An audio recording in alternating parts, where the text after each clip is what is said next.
नमस्कार. 6व्या अध्यायाची आज सुरुवात करायची आहे, पण तत्पूर्वी थोडं सिंहावलोकन करूया की नेमकं 5 अध्यायात आपण काय शिकलो. अगदी थोडक्यामध्ये विचार केला तर गीतेचा जो पहिला अध्याय आपण पाहिला, त्या पहिल्या अध्यायात अर्जुन विषाद योग म्हणजे एका अर्थानं गीतेची प्रस्तावना आपण पाहिली.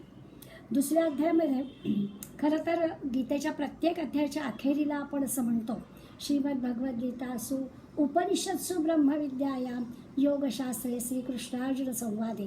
तर गीता हे योगशास्त्र आहे, हा उल्लेख प्रत्येक अध्यायाच्या अखेरीला आपण करतो. तर दुसऱ्या अध्यायामध्ये हा जो योग आहे त्या योगाची व्याख्या आपण बघितली. समत्वम योग उच्यते अशी दुसऱ्या अध्यायातच योगाची व्याख्या पण आपण पाहिली. आता समत्व म्हणजे काय, तर गीता हे समत्वाचं शास्त्र आहे. मोह कुठलाही होता कामा नये. मोह निरसन हे गीतेचं काम आहे, गीतेचं कार्य आहे. गीता आपल्याला काय शिकवते तर आपण कुठल्याही मोहात पडता कामा नये हे ते आपल्याला शिकवते. त्यामुळे गीतेच्या अखेरीला भगवंत जेव्हा अर्जुनाला विचारतात की तुझा मोह गेला का, तेव्हा अर्जुन बोलतो की हो, नष्टो मोहा, माझा मोह सगळा संपलेला आहे, नाहीसा झालेला आहे. जेव्हा समत्व बुद्धी असते ते स्वाभाविकच मोह नसतो. मोह केव्हा असतो, समत्व बुद्धी नसते तेव्हा. नेहमी आपल्याला न्यायाधीशाचं उदाहरण देतात की न्यायाधीश समोर येणाऱ्या जो कोणी गुन्हेगार आहे त्याचा योग्य तो सगळा अभ्यास करतो, खरंच गुन्हेगार कोण आहे हे ठरवतो आणि त्याप्रमाणे त्याची शिक्षा ज्याची त्याला बरोबर देतो. पण दुर्दैवानं समजा गुन्हेगाराच्या ठिकाणी आपलं कोणी असेल, आपला भाऊ असेल, आपला मुलगा असेल, आपला कोणीतरी मित्र असेल, तर मात्र गडबड होऊ शकते.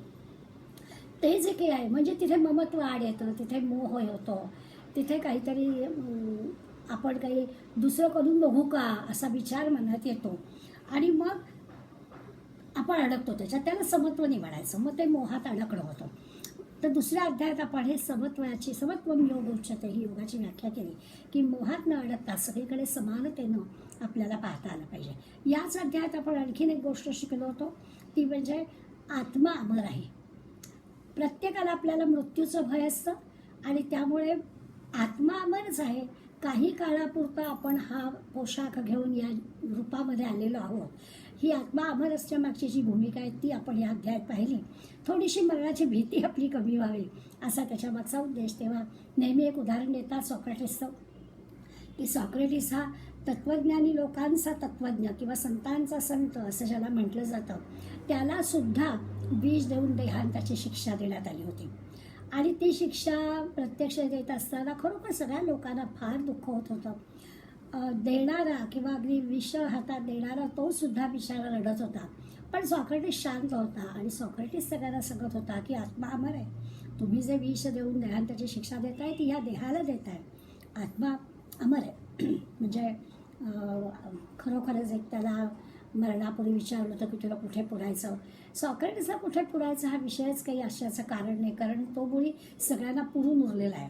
त्यामुळे सॉक्रेटिसचा विचार करता लक्षात येईल की त्याच्या उदाहरणावरून आत्मा अमर आहे म्हणजे काय ते आपल्याला कळलं.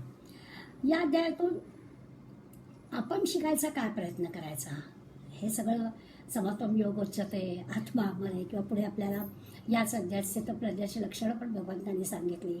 पण आपल्यापुरता विचार केला तर आपण ह्याच्यातून काय शिकायचं, तर कुठलाही प्रसंग आला तर त्या प्रसंगामध्ये आपलं कर्तव्य आपण करत राहणं हे आपल्याला दुसऱ्या अध्यायात जे काही सांगितलं त्याच्यातून शिकता येईल.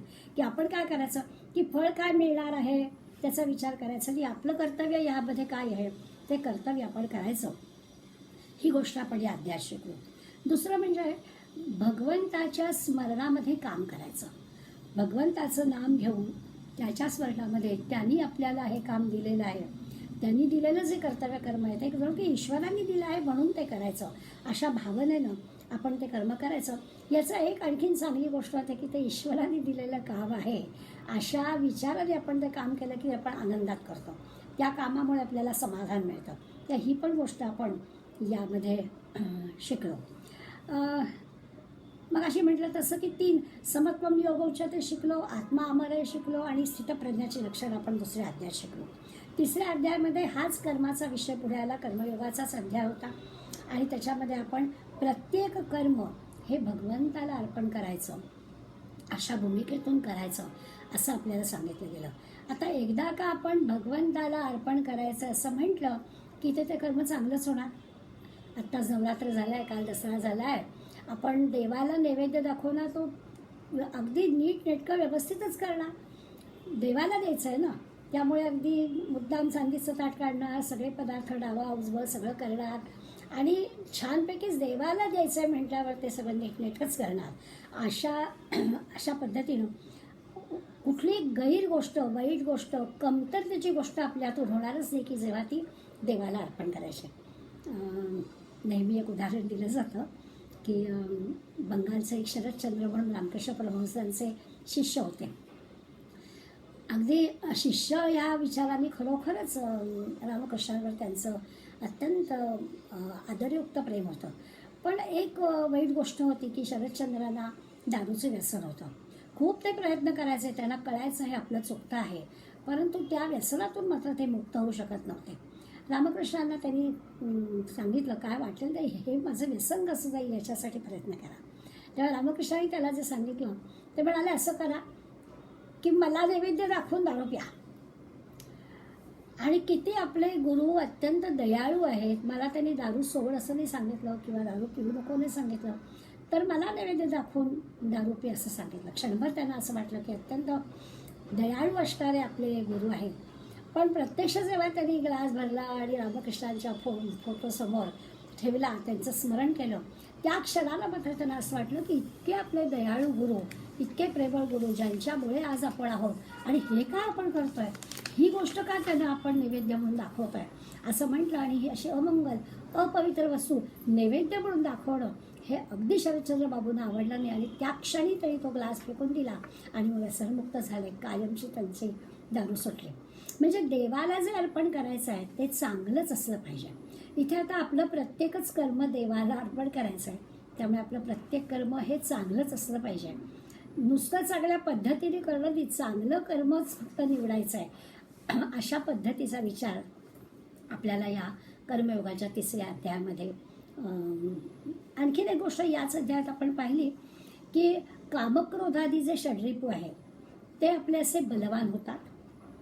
केव्हा गडबड होते आपली तर आपले कामक्रोध बलवान होतात आणि मग त्यातली शक्ती गडबडते. म्हणून ते बलवान होऊ नयेत त्यांच्यावर आपण आपल्याजवळ असणारी जी आतली शक्ती आहे त्या आतल्या शक्तीनंच विजय मिळवला पाहिजे. ते कामक्रोध काढून टाकले पाहिजे. आपल्या मनातला क्रोध जायला बाकीच्या बाहेरच्या गोष्टी काही मदतीला येणार नाहीत. आतली आपली जी शक्ती आहे तिनेच आपला हा कामक्रोध हे सगळे जे षड्रिपू आहेत ते घालवले पाहिजेत. हा पण विचार आपल्याला या कर्मयोगाच्या अध्यायामध्ये शिकायला मिळाला. खरं तर असं आहे की इथपर्यंतचा भाग ठीक आहे. तर इथून पुढे 4था जो अध्याय आहे तिथे आपल्याला पहिल्यांदा संन्यास शब्द आला. या 4थ्या अध्यायामध्ये ज्ञान कर्म संन्यास, ह्या संन्यासामध्ये आपल्या लक्षात येईल की गीतेने आपल्याला भगवी कपडे घालून संसार त्याग करून कुठेतरी जंगलात जाऊन राहायला सांगितलेलं नाही. या सगळ्या त्यांनी संन्यास शब्दाचा अर्थ काम्य कर्म जे आहेत, काहीतरी कामना, काहीतरी इच्छा, काहीतरी फळ मनामध्ये देऊन जे काम आपण करतो, जे कर्म आपण करतो त्याचा न्यास म्हणजे संन्यास असं आपल्याला सांगतं. कुठलीही कामना ठेवायची नाही, फळाची काही अपेक्षा ठेवायची नाही, मनापासून कर्तव्य कर्म करायचं, त्याला संन्यास असं म्हटलं. निष्काम कर्म करायचं, कृष्णार्पण बुद्धीनं प्रत्येक कर्म करायचं, हाच मुळे गीतेचा पाया आहे. हे आपल्याला 4थ्या अध्यायात म्हणजे संन्यासाची व्याख्या आपल्याला तिथे दिली. कर्म हा शब्दच मुळातला फार मोठा व्यापक आहे. आपण जे कर्म करतोय ते कर्म करताना आपला अहंकार गळून पडला पाहिजे, त्याला कर्म असं ते कर्म म्हणायचं. अहंकार घडला तर, नाही तर मी केलं असं म्हटलं की त्या कर्मातल्या सगळे गुण कमी होतात. त्यावेळी जे कर्म करतोय त्याच्यात अहंकार गेला पाहिजे. नेहमीप्रमाणेच फळाची आसक्ती ठेवायची नाही, तरच ते कर्म म्हणायचं. किंवा आपल्याला ते केल्यानंतर एक समाधान मिळालं पाहिजे, अंतःकरण कसं तृप्त झालं पाहिजे. अशा प्रकारचं कर्माच्या मागच्या सगळ्या भूमिका आहेत. जेव्हा आपण देवाला अर्पण करून करतोय, देवाला शरण जाऊन करतोय, ते जे कर्म आहे त्याला म्हणजे कर्माची व्यापकता ही अशी सगळी या सगळ्या विचारांनी आपण ठरवायचे. 5वा जो अध्याय तो म्हणजे कर्मसन्यास. यामध्ये आपण पाहिलं की आपल्या वाट्याला आलेलं कर्म जे आहे ते मनापासून करायचंच आहे. तेच आपलं कर्तव्य आहे. कर्मयोगामधली मोठी अडचण काय असते की आपल्याला शक्यतोवर असं असतं, म्हणजे माणसाची स्वाभाविक वृत्ती तशी असते की काम न करता आपल्याला त्याचा फायदा मिळाला पाहिजे, त्याचं फळ मिळालं पाहिजे, काम न करता. अगदी असं म्हणणं गीतेचा अभ्यास करणाऱ्या लोकांचं थोडं धारिष्ठच आहे, पण निदान आपण असं म्हणू शकतो की असं वाटतं की कमीत कमी काम आणि जास्तीत जास्त दाम मिळावा असं वाटतं. इतरांना 8-8 तास लागतात, ते मला 2च तासात ते काम करून मला फळ मिळालं पाहिजे. अशा पद्धतीनं कमीत कमी कामामध्ये कमीत कमी वेळेमध्ये फळ मात्र मला जास्त मिळालं पाहिजे, अशा प्रकारची काही भूमिका असते. तर ते टाळून आपलं ध्येय किंवा त्यासाठी लागणारं आपलं कर्म हे सगळं जो मनापासून करतो ना तो सुखी होतो. आपलं कर्म म्हणजे आपलं कर्तव्य आणि आपलं ध्येय याच्यामध्ये समत्व पाहिजे. जे आपण ठरवलं आहे, जे ध्येय आहे त्या ध्येयापर्यंत आपल्याला जायचं आहे, त्यासाठी लागणारं आपलं प्रत्येक कर्म आणि आत्ता म्हटलं तसं या भूमिकेतून केलं तर जे काही होतं त्याला समत्व असं म्हणायचं. म्हणजे ध्येयाला अनुसरून असं आपलं आचरण असलं पाहिजे, कर्म असलं पाहिजे. पण आपल्या सगळ्यांची परिस्थिती थोडीशी दुर्योधनासारखी असते. आपल्याला सगळं काय आहे ते कळतं, म्हणजे आपल्याला काय बरोबर आहे ते पक्क माहिती असतं, पण आपण चुकीचं आचरण करतो. आता सगळं आपण आत्तापर्यंत ऐकलं की ठीक आहे, आपली चतली शक्ती राग अनुभवावरती मात करायला उपयोगी पडते, पण येतोच ना आपल्याला राग आणि तो टिकतोच ना. त्यामुळे आपल्याला जे काही चांगलं आहे, जे बरोबर आहे ते चांगलं माहीत असतं, पण तरी देखील आपलं वर्तन मात्र चुकीचं होतं. जसं दुर्योधनाच्या बाबतीत म्हटलेलं आहे की त्याला काय चांगलं ते कळलं होतं, पण तरी तो चुकीचं वागत होता. म्हणून आपण आपल्याला थोडी सवय लावून घ्यायची. जे काही आपल्या वाट्याला आलेलं आहे ते भगवंताची इच्छा म्हणून करायचं, अशी एक सवय आपण लावून घ्यायची. म्हणजे कर्म करून झाल्यावर फळ काय मिळणार आहे याचा विचार करायचा नाही. कर्तव्य करणं हेच आपलं हातात आहे, ते अगदी मनापासून काम करायचं आहे, जराही त्याच्यामध्ये आळस करायचा नाही. वाट्याला आलेल्या कर्मामध्ये कुचराही कुठल्याही प्रकारचे करायचे नाही. इतर काही विचारच मनामध्ये आणायचं नाही, ते ईश्वराने मला दिलेलं आहे आणि ते मला करायचं आहे, अशा पद्धतीने करायचं. आता मगाशी पाहिलं तसं की त्याच्या इच्छेनं केलेलं कर्म आहे, म्हणजे भगवंतालाच असं वाटतं की हे बी करावं, तेच आपल्या वाट्याला आलेलं आहे, तेच आपलं कर्तव्य आहे. अशी एकदा भूमिका आपण ठेवली की मग सोपं होऊन जातं. 5व्या अध्यायात आपण हे पाहिलं आणि स्वाभाविकच अशा करण्यानी आपली आंतरिक शक्ती वाढते. आंतरिक शक्ती वाढली, मग असं म्हटलं की आपल्या शरीरफूडवरती मात करायला आंतरिक शक्तीची गरज असते. आता ही आंतरिक शक्ती वाढण्याची ही एक आपल्याला गोष्ट सांगली की भगवंताच्यावरती भरोसा ठेवून त्यांनी दिलेलं काम हे समजून करायचं की आपली आंतरिक शक्ती वाढते. ही जी आंतरिक शक्ती वाढली की आतमध्ये कसं आराम मिळतो, शांती मिळते, समाधान मिळतं. आपल्याला कुठल्याही कर्माबद्दल अरे हे माझ्यातनं कशाला हे असं घडलं अशा प्रकारचा काही विचार मनामध्ये येण्याचं कारणच घडत नाही. अशा पद्धतीने आपण 5व्या अध्यायापर्यंत आलो. आज आपण 6व्या अध्यायाचा पहिला श्लोक घेणार.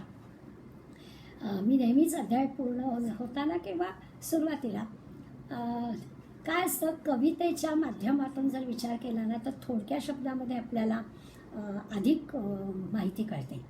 4च कडव्यांच्या एका कवितेमध्ये या 6व्या अध्यायामध्ये काय नेमकं सांगायचं भगवंताला ते सांगून टाकलेलं आहे. माझे काका अरविंद हर्षे यांनी 18 अध्यायावरच्या 18 कविता केलेल्या आहेत आणि कविता वाचली की आपल्याला सगळा अध्याय डोळ्यासमोर होतो. हा जो आपला 6वा अध्याय हा ध्यानयोगाचा आहे आणि नेमकी हे ध्यान करावं म्हणजे काय, साधना करावी म्हणजे काय, या ध्यानाला लागणाऱ्या ज्या तांत्रिक गोष्टी आहेत त्या कशा असाव्यात आणि ते तंत्र करता करता ध्यानाचा विचार कसा करावा, त्याचा उपयोग का होतो, ह्या सगळ्या गोष्टी अगदी थोडक्या शब्दात, सोप्या शब्दात काकाने आपल्यासमोर मांडली आहेत. ते म्हणतात की असा जो साधक आहे, या मार्गाने जाणारा, या ध्यान मार्गाने जाणाऱ्या साधकाला शांती मिळते. अशा साधका लाभे शांती. कुठल्या साधकाला, तर अगदी सोपं करून सांगितलं, आसन घाला पावन स्थानी. पवित्र जागा असू दे, शांत जागा असू दे, तिथे आसन घाला. सदा असू द्या स्थिरच वृत्ती. आसन जसं पवित्र जागी हवं तसं आपली जी वृत्ती आहे ती स्थिर ठेवण्याचा प्रयत्न करा. नासागिरी ती दृष्टी असावी. आता ध्यानाची नेमकी सुरुवात झाली तर दृष्टी कुठे असावी, तर नासागरी दृष्टी असावी, इकडे तिकडे ढळून द्यावी, मनाला स्थिर करावं, आसन चांगलं असावं, पवित्र जागी असावं, त्या ठिकाणी वृत्ती स्थिर करून बसावं, इकडे तिकडे कुठेही आता मन जाणार नाही असा प्रयत्न करावा. युक्तीने ते मन रोधावे, मन आहे ते चंचल आहे, ते जाणार इकडे तिकडे, त्यामुळे त्याला युक्तिप्रयुक्तीनं एका जागी स्थिर करावं. ती युक्ती काय आहे, तर स्मरण करावे भगवंताचे. भगवंताच्या नावामध्ये ठेवलं की ती वृत्ती स्थिर होईल, मन इकडे तिकडे जाणार नाही. अनुसंधानी नित्य रमावे, अशा साधका लाभे शांती. अशा साधकाकडून हे अशा प्रकारचे शांतीचा अनुभव त्या साधकाला मिळेल. आणखीन एक गोष्ट सांगितली, येणारच अध्यायामध्ये पुढे पाहायचंच आहे आपल्याला. खाणे निजणे तसेच फिरणे, तोलून मापून सारे करणे. नित्याच्या गोष्टीसुद्धा सगळ्या कशा असायला हव्या, तिथे कुठेही आपल्या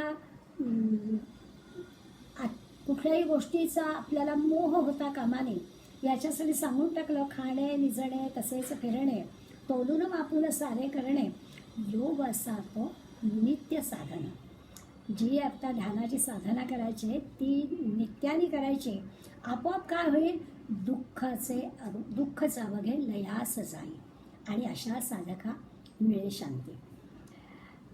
या 3 कडव्यांमध्ये ह्या ध्यानाचा किंचितचा अभ्यास, त्याचा होणारा उपयोग आपल्याला सांगितला. आणि शेवटच्या कडव्यात म्हणतात, शांतपणानं दीप तेवतो, तसा भासतो योगी स्थिरतो. हा जो ध्यानयोगी आहे, ज्याचं इतकं दैनंदिन जीवन अत्यंत नियमित आहे, स्थिरचित्त आहे, अशा योगाकडे पाहिलं की एखादा शांत नंदादीप तेवतो आहे असं वाटतं. त्यालाही परमानंद लाभतो, परमानंद तया लाभतो, ढळेन कधी तो तत्वापासून, अशा साधका लाभे शांती. त्याच्या तत्वापासून तो जराही ढळत नाही. हा सगळा विचार ह्या 6व्या अध्यायात ध्यानयोगाच्या निमित्तानं भगवंत आपल्याला सांगणार आहेत. अध्यायाची सुरुवात भगवान वाचनीच आहे आणि पहिला हा श्लोक आहे, अनाश्रितः कर्मफलम कार्यम कर्म करोति हा ससन्यासी च योगी च न निरग्नी न चाक्रिया. पहिली 1.5 ओळ फारच सोपी आहे, कारण विषय पूर्वी झालेला आहे.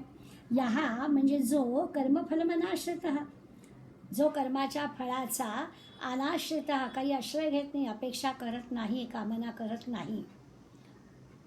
आधीच्या अध्यायामध्ये हा विषय झालेला आहे. कर्माच्या फळाची आसक्ती नसणारा जो कोणी आहे आणि कार्यम कर्म करते, जे करायला हवं ते विहित कर्म, कर्तव्य कर्म तो नीटपणे करतोय.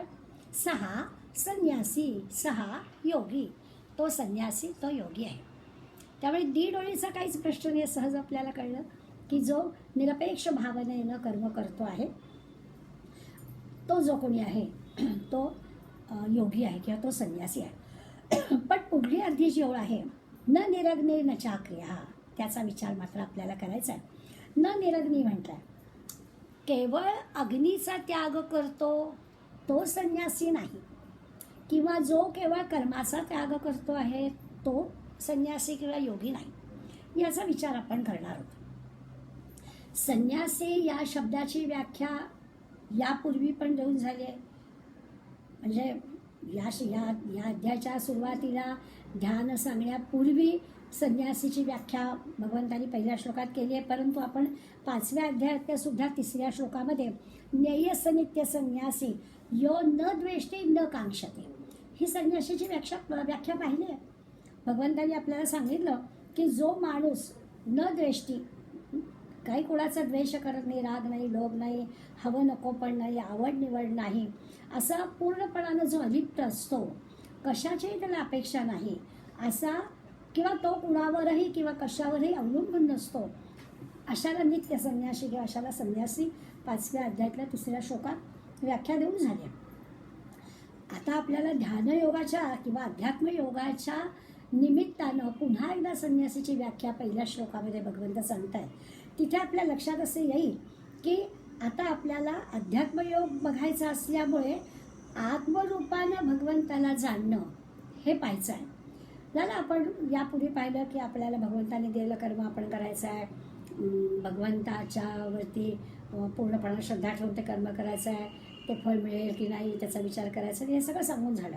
आता आपल्याला पाहायचं आहे की आपण आत्तापर्यंत काय करतो आहे की आपलं प्रकृतीशी तादात्म्य आहे. प्रकृतीशी तादात्म्य आहे म्हणजे काय? मी म्हणजे माझं हा देह, माझं हे शरीर असं आपण मानतो आहोत.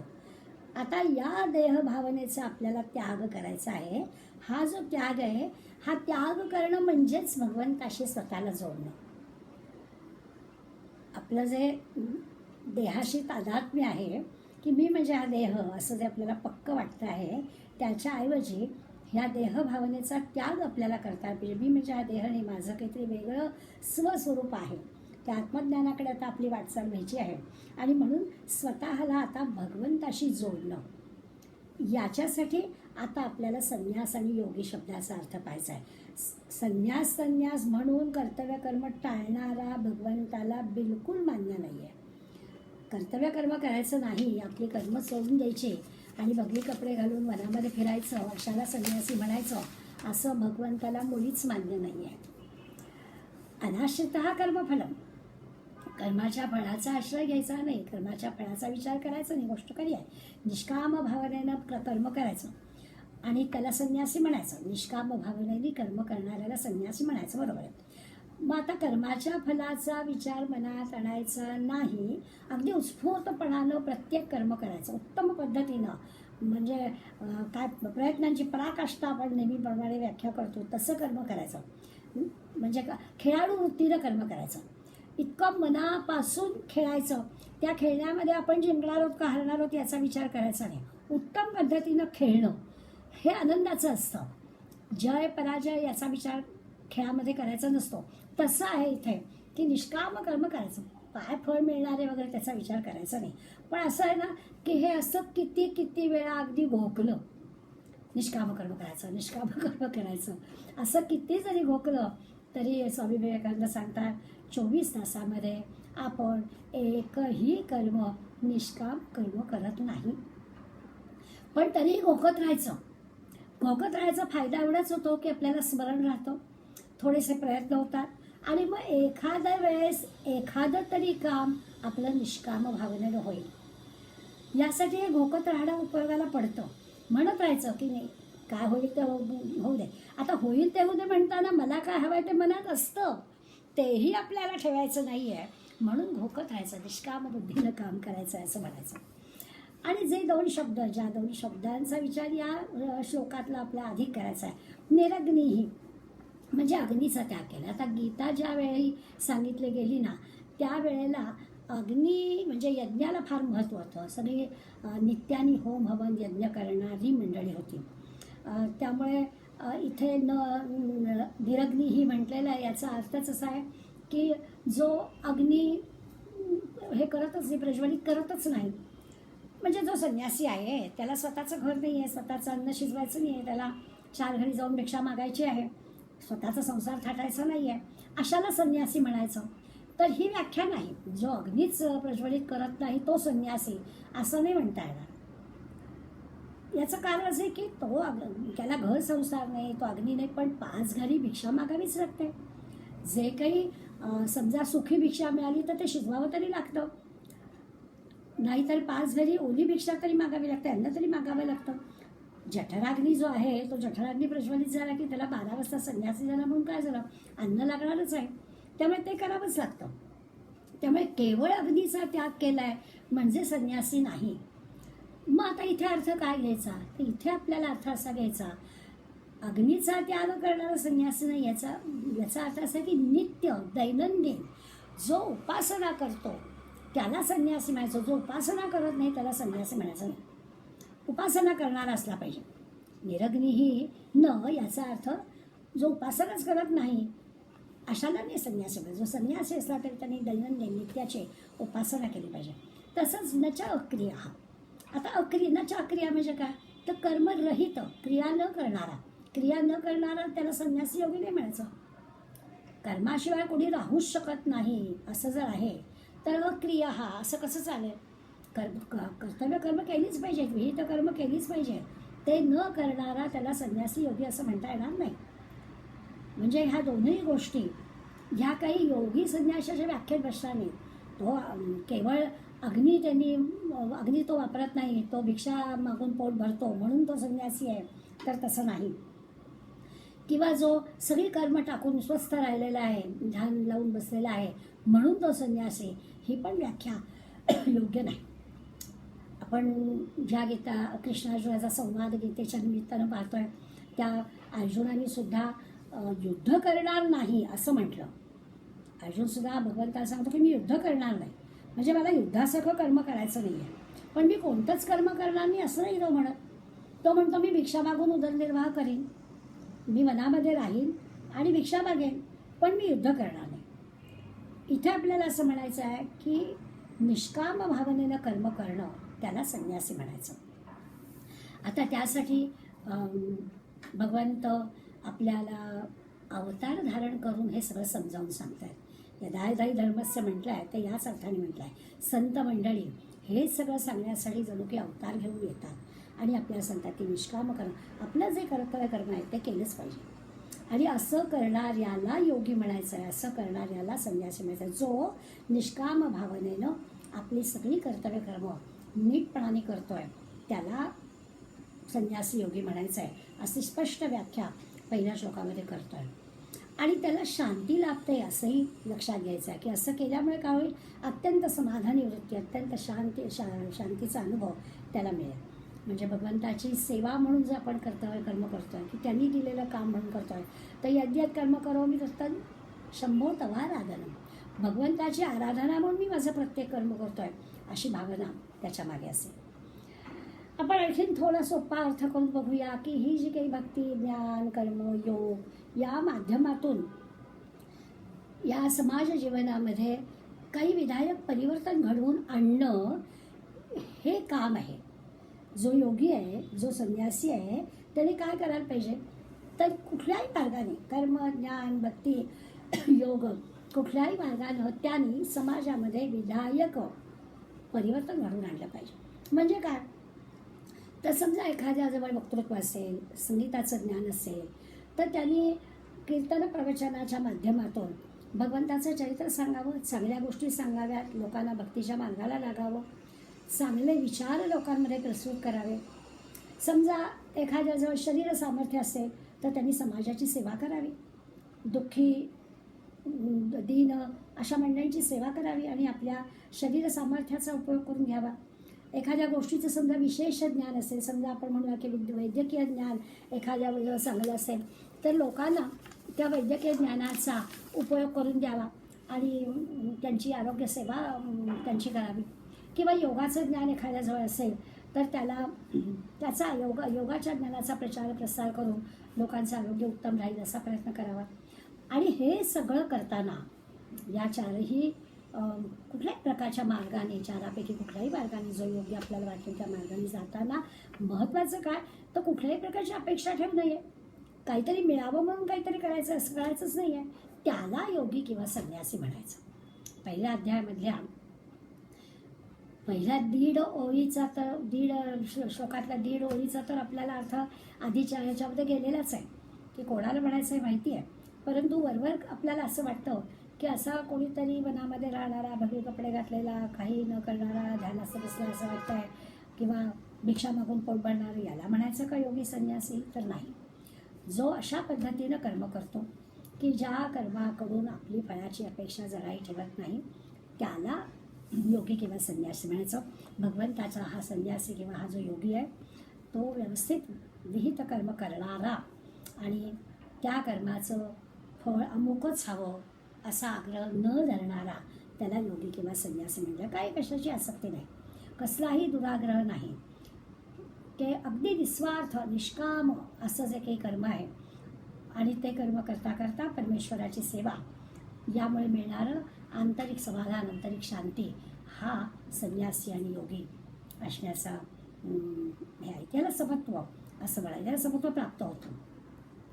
गोंदवलेकर महाराजांच्या हृदय आठवणीमध्ये एक प्रसंग आहे की महाराजांकडे एक बँकेतला मोठा अधिकारी, चांगल्या पोस्टवर असणारा महाराजांकडे म्हणजे गोंदवल्याला आला, सपत्नीक आला.